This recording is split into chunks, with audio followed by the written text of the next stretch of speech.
Michel Cazabon? Oui, M. Bertrand. Ça va bien? Ça va bien, et toi? Merci de nous emmener le Land Cruiser 1978, tout un véhicule. Puis l'histoire du Land Cruiser, c'est pas banal. Non. Le Land Cruiser, c'était la porte d'entrée pour Toyota aux États-Unis. Puis l'armée américaine a demandé à Toyota de leur faire un projet là, comme véhicule tout-terrain en compétition avec Jeep. Mais c'est toujours Jeep qui a réussi à gagner le bet, qu'on pourrait dire.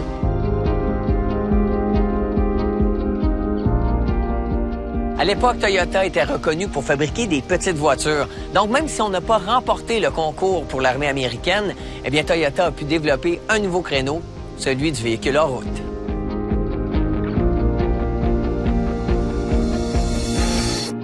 Comment qu'on l'a découvert? La passion, premièrement, du Land Cruiser, ça vient de où? La passion, c'était un hasard. J'avais été à la ville de Montréal pour aller m'acheter une voiture dans les années 89 à l'encan de la ville, de la Fourrière, qu'on appelle. Puis, moi, je me suis assis dans un truck. C'était un Land Cruiser. J'ai aimé le côté dépouillé de la voiture. Ça a été mon coup de cœur. Puis aussi, ça ressemble à un petit Tonka. Puis quand on jouait avec les petits Tonka, on était jeunes, ça ressemble beaucoup à ça. Quelques mois plus tard, j'ai acheté cette voiture-là dans les petites annonces. L'aventure a commencé, on pourrait dire, là.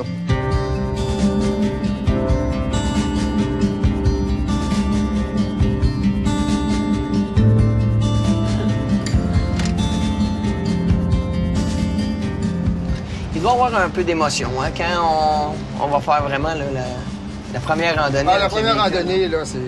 T'es nerveux, puis en même temps, t'es heureux, mais crème que c'est tout un plaisir. C'est tout un plaisir.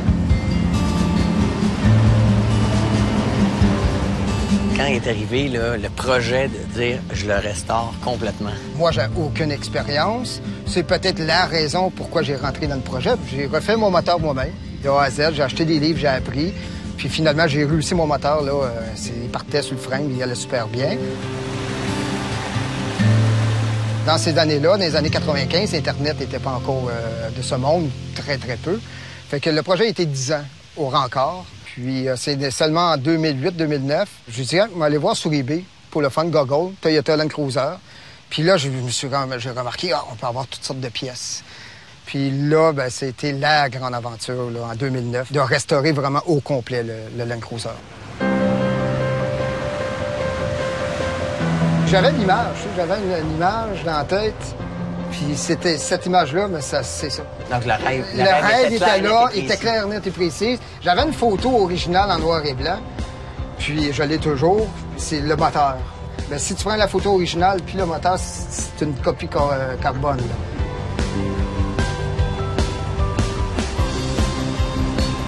Là, tu as le goût d'essayer ça? Ah, ben j'ai toujours le goût d'essayer ça. On me fait un grand plaisir. C'est certain.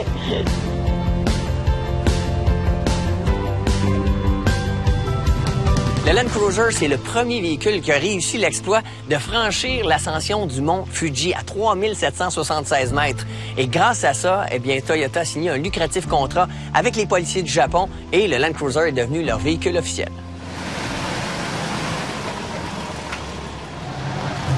C'est vite, hein? Ah, wow! On sent que c'est... Ah non, c'est pas comme une voiture. Ouais, tu le sens, c'est fort, par exemple. Ah, c'est oui, vraiment pas comme une voiture sport. Combien de chevaux qu'il y avait là-dedans? 135 chevaux. 135? Ouais. Mais tout à la même place. Puis, mon Bertrand, comment t'aimes ça, mon... J'adore ça. Écoute, 1978, c'est une belle année. J'avais 10 ans, donc de conduire ces véhicules-là, c'était quand même... Tu sais, tu parlais des jouets qu'on avait quand on était jeune. Oui. Tu sais, quand les jouets deviennent plus grands que nature. Oui, c'est ça. Ben, c'est un beau jouet, ça.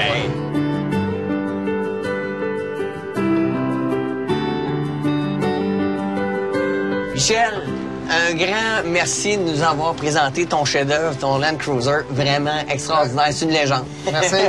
À la prochaine.